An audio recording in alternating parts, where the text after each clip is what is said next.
Economics study material के आज के वीडियो में आप सबका स्वागत है। आज हम इस वीडियो में कुछ ऑप्शनल क्वेश्चन, एमसीक्यू और उसके डिटेल डिस्क्रिप्शन बताएंगे, तो इस वीडियो को ध्यान से देखिए। इसमें यूपीएससी, एसएससी, रेलवे और स्टेट पीएससी के क्वेश्चंस शामिल हैं और ये बहुत इम्पॉर्टेंट हैं इस वर्ष की आने वाली आगामी परीक्षा में। तो चलते हैं हम आगे के क्वेश्चन में। तो पहला क्वेश्चन है, ये आपको शॉर्ट वीडियो में भी हमें दिख जाएगा, तो इसको जो है आप ध्यान से देखिएगा। भारत में ने किस पंचवर्षीय योजना के दौरान मिश्रित अर्थव्यवस्था को अपनाया? चतुर्थ पंचवर्षीय योजना, द्वितीय पंचवर्षीय योजना, तृतीय पंचवर्षीय योजना या प्रथम पंचवर्षीय योजना? तो इसका जो है आंसर है द्वितीय पंचवर्षीय योजना। इसके डिटेल में जाते हैं तो द्वितीय पंचवर्षीय योजना 1956 से 1961 के बीच में थी। द्वितीय योजना की कल्पना आर्थिक स्थिरता के माहौल में की गई थी। ये महसूस किया गया कि कृषि को कम प्राथमिकता दी जा सकती है। द्वितीय पंचवर्षीय योजना में उद्योगों को अधिक महत्व दिया गया। मुख्य रूप से भारी उद्योगों पर ध्यान केंद्रित किया गया। भारत सरकार ने देश में औद्योगिक वस्तुओं के निर्माण को बढ़ावा दिया। ये मुख्य रूप से सार्वजनिक क्षेत्र के विकास के लिए किया गया था। ये योजना तीव्र औद्योगिकरण, भारी और बुनियादी उद्योगों पर केंद्रित थी। विदेशी ऋणों के माध्यम से भारी आयात का समर्थन किया। इसलिए भारत सरकार ने द्वितीय पंचवर्षीय योजना के दौरान मिश्रित अर्थव्यवस्था को अपनाया, अतः विकल्प 2 सही है। औद्योगिक नीति 1956 आर्थिक नीति के लक्ष्य के रूप में समाज के समाजवादी संरचना की स्थापना पर आधारित थी। विदेशी मुद्रा की तीव्र कमी के कारण विकास लक्ष्यों में कटौती हुई, मूल्य वृद्धि लगभग 30% और पिछली योजना में गिरावट देखी गई।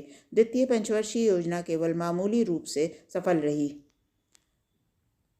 द्वितीय वर्ष की पंचवर्षीय योजना महालनोबिस मॉडल के आधार पर कार्य करती थी। महालनोबिस मॉडल को प्रसिद्ध प्रशांत चंद्र महालनोबिस ने वर्ष 1953 में प्रतिपादित किया था। द्वितीय पंचवर्षीय योजना के अनुसार दुर्गापुर और भिलाई सहित 5 इस्पात संयंत्र स्थापित किए गए थे। द्वितीय पंचवर्षीय योजना की अवधि के दौरान परमाणु ऊर्जा आयोग अस्तित्व में आया।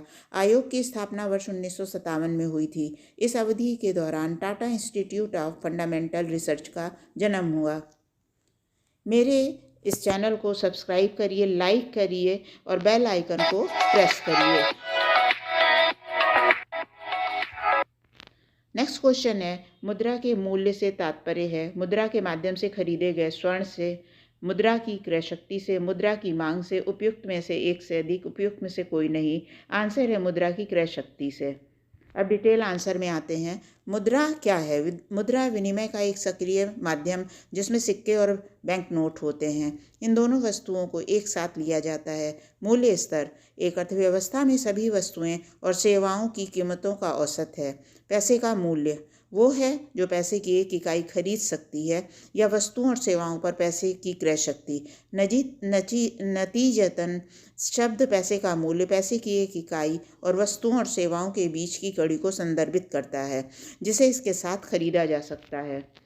V बराबर 1/P। यदि V धन के मूल्य को दिखाता है और P मूल्य स्तर का प्रतिनिधित्व करता है तो V = 1/P होता है। कीमतों में वृद्धि के रूप में पैसे का मूल्य घटता है और इसके विपरीत। इसलिए धन का मूल्य वस्तुओं और सेवाओं के लिए धन की सामान्य क्रय शक्ति को संदर्भित करता है।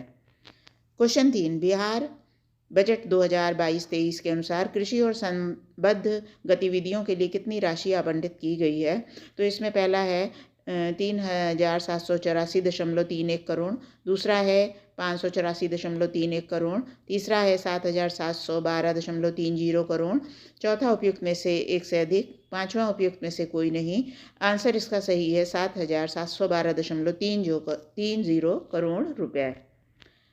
इसका विस्तृत व्याख्या है, कृषि और संबद्ध गतिविधियां बिहार बजट 2022-23 में कृषि विकास के लिए कुल 7,712.30 करोड़ रुपए आवंटित किए गए हैं। राज्य ने अपने कुल व्यय का 3.5% कृषि और संबद्ध गतिविधियों के लिए आवंटित किया है। ये राज्य द्वारा कृषि के लिए औसत आवंटन 6.2% से कम है।